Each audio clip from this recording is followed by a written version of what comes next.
Untuk lebih jelasnya, silakan kalian simak video berikut ini. Dan apabila ada yang ingin ditanyakan, bisa ditanyakan di sesi Q&A. Terima kasih. Di sini saya Salsabila Khairunisa sebagai pengampu modul antropometri akan melanjutkan penjelasan mengenai antropometri untuk bagian Excel-nya. Di sini kita akan disediakan data asli yaitu berisi data-data yang nanti akan diberikan oleh asisten seperti TDT, TDN, TMD, dan seterusnya. Lalu kita bisa langsung buat sheet baru dan kalian bisa bikin tabel sesuai dengan format yang nanti akan dicontohkan. Baik, kita langsung mulai saja dari tinggi duduk tegak. Di sini kita bisa isi kolom TDT sama dengan, lalu kita kembali ke sheet data asli dan klik data TDT yang pertama, kita bisa langsung enter aja. Lalu kita bisa klik tanda panah yang ada di pojok dan klik 2 kali sampai terisi semua seperti ini. Setelah itu kita bisa langsung ke tabel uji keseragaman data. Di sini untuk rata-rata rumusnya sama dengan average.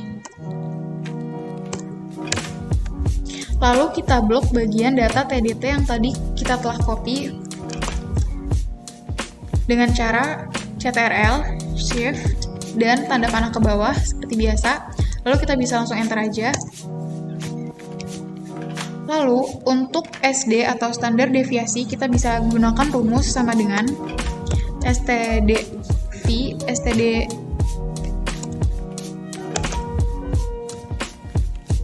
ya. Lalu kita bisa pilih data yang sama menggunakan cara yang sama.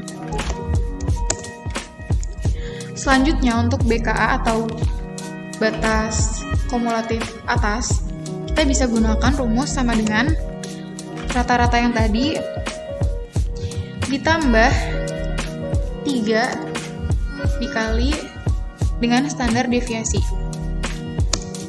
Sedangkan untuk batas kumulatif bawah, kita bisa gunakan sama dengan rata-rata dikurang 3 dikali standar deviasi. Nah, kita telah dapatkan rata-rata, standar deviasi, BKA, dan BKB. Selanjutnya, kita akan masukkan data-data tersebut ke tabel yang sebelumnya. Gunanya agar kita dapat membuat grafik dari tabel tersebut. Caranya adalah sama dengan, untuk BKA sama dengan, kita bisa klik data BKA yang tadi telah kita dapatkan, lalu kita kunci dengan cara klik F4. Lalu kita bisa enter. Lalu kita bisa klik tanda panah yang ada di pojok kanan bawah, double klik sampai semua terisi. Selanjutnya untuk BKB menggunakan cara yang sama dengan, jangan lupa dikunci menggunakan F4, enter, lalu double klik. Begitu pula dengan rata-rata, dikunci menggunakan F4.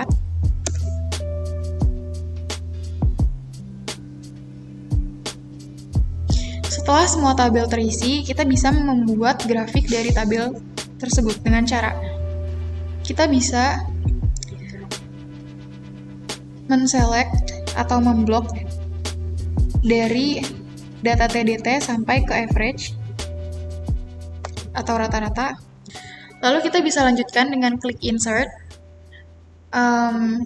insert line, chart line, lalu klik yang line with markers.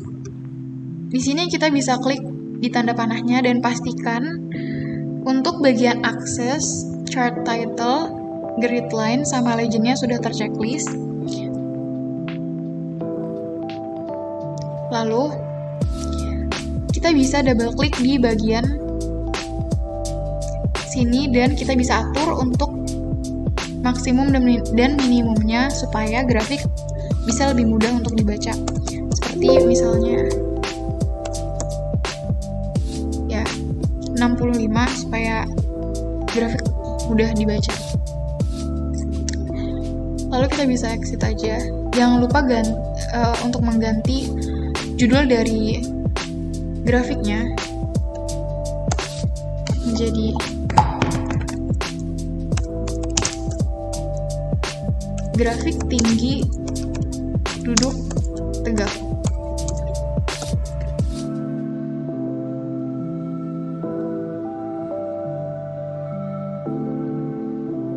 Jangan lupa kita ubah juga di legend positionsnya menjadi right. Sebenarnya ini optional, cuman agar lebih mudah dibaca saja. Setelah grafiknya selesai, kita bisa membuat analisis dari grafik yang telah didapatkan. Dilihat dari grafik, tidak ada data yang melebihi batas atas maupun batas bawah dari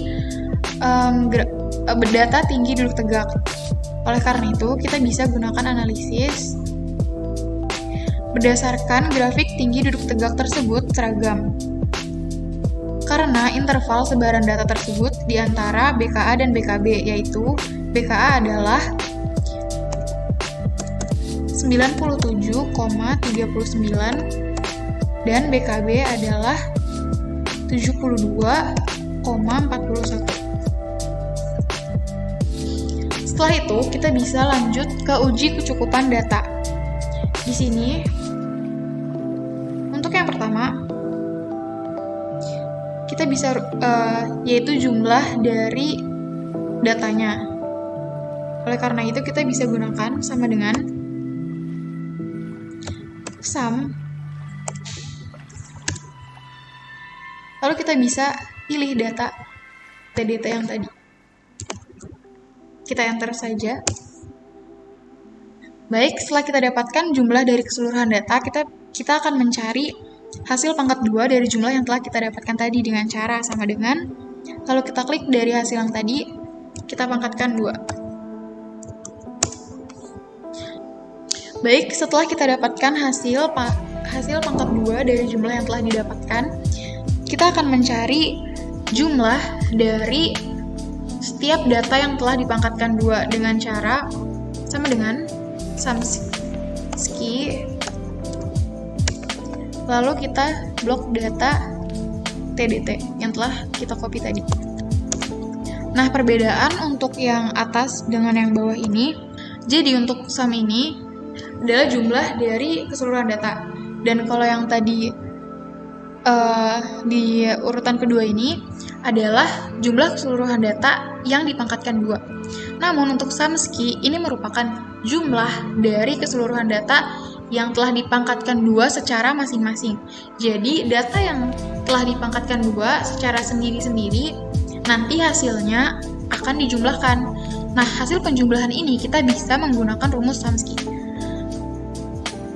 Lalu kita akan mencari untuk n-nya kita bisa gunakan sama dengan, lalu kita bisa masukkan jumlah data yang kita gunakan. Untuk di sini kasusnya ini berarti 35 karena data yang tadi kita gunakan jumlahnya adalah 35. Lalu selanjutnya untuk n aksen, rumusnya adalah K per S lalu dikalikan akar pangkat dari n sigma x kuadrat dikurangi sigma x dikuadratkan dibagi sigma x dipangkatkan 2, yang mana apabila diterjemahkan ke rumus Excel akan menjadi sama dengan buka kurung 2 kali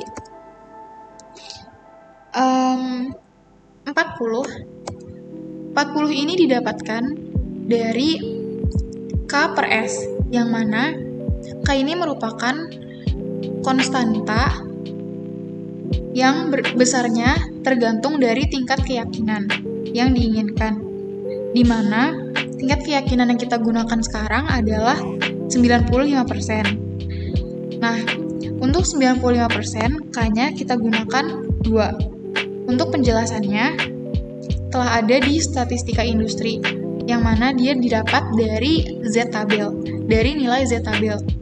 Untuk lebih lanjutnya lagi, kalian bisa ulas kembali di statistik industri kalian. Lalu setelah kita temukan nilai K-nya yaitu 2, kita bisa mencari S-nya. S ini berarti sama dengan 100% dikurangi 95%, di mana 95% ini merupakan tingkat keyakinan. Karena K-nya itu adalah sama dengan 2, dan S-nya adalah 5%, maka 2 dibagi 5% adalah 40. Kita langsung tulis aja atau masukkan 40 di sini, lalu dikali SQRT, buka kurung 3 kali, lalu klik jumlah data yaitu 35, dikali SUMSKI yang tadi, dalam tutup kurung sekali, dikurangi jumlah data yang telah dipangkatkan 2, lalu kita tutup kurung 2 kali, dibagi jumlah data. Tutup kurung sekali, dipangkatkan 2. Tutup kurung. Enter. Telah didapatkan N-aksen yaitu 3,734892,551. Dari sini kita bisa simpulkan atau kita tarik analisis. Berdasarkan perhitungan data tinggi duduk tegak diperoleh nilai N adalah 35 dan nilai N-aksen adalah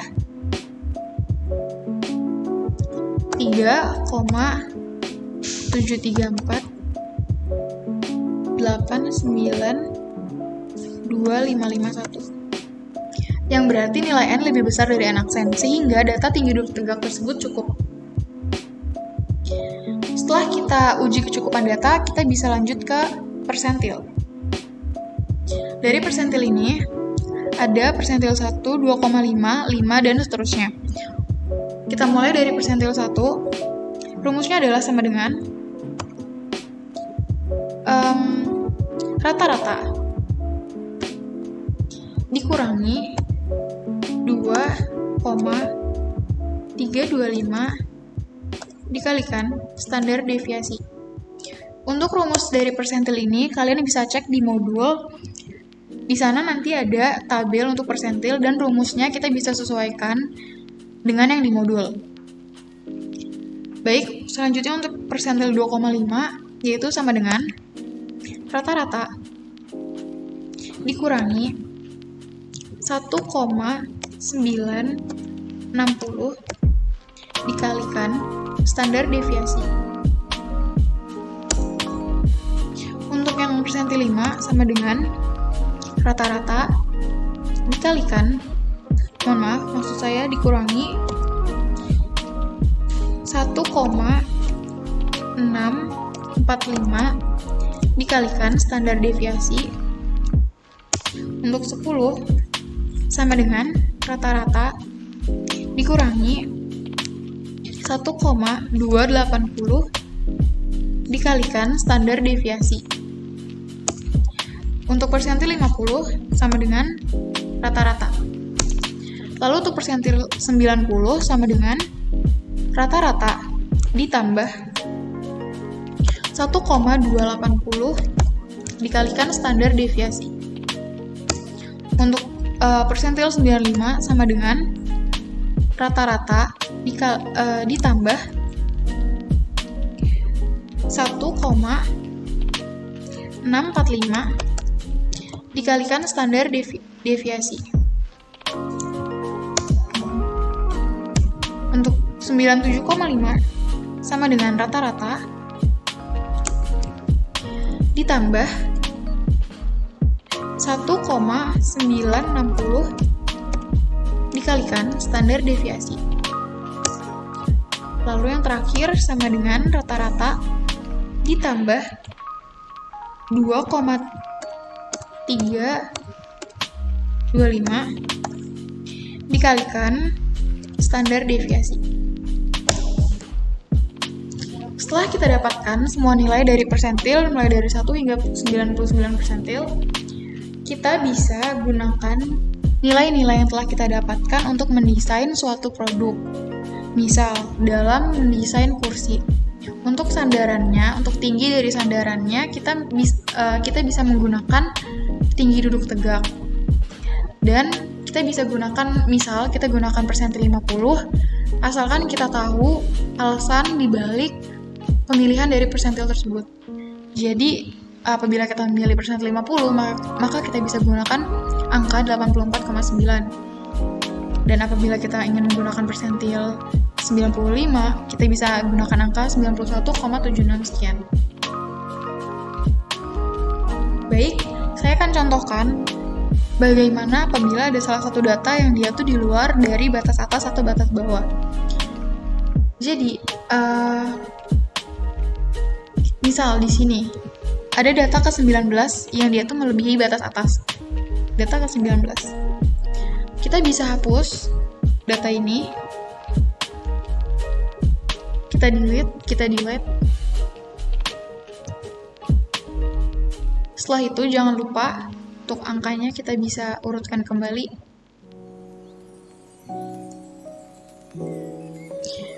Jangan lupa kita pastikan untuk jumlah banyaknya data kita ganti menjadi 34. Mengikuti jumlah yang ada. Dan apabila masih ada data yang masih di luar dari batas, kita bisa hapus kembali data tersebut dan ubah jumlah banyaknya data. Kita bisa ulangi cara tersebut berkali-kali, namun pastikan bahwa data itu masih berjumlah 30 atau lebih. Apabila data sudah kurang dari 30, maka kalian bisa hubungi asisten pengampu kalian untuk meminta data baru, dikarenakan data yang kalian gunakan berjumlah 30 atau lebih karena sebaran data merupakan distribusi normal. Baik, sekian penjelasan dari saya. Kurang lebihnya mohon maaf. Wassalamualaikum warahmatullahi wabarakatuh.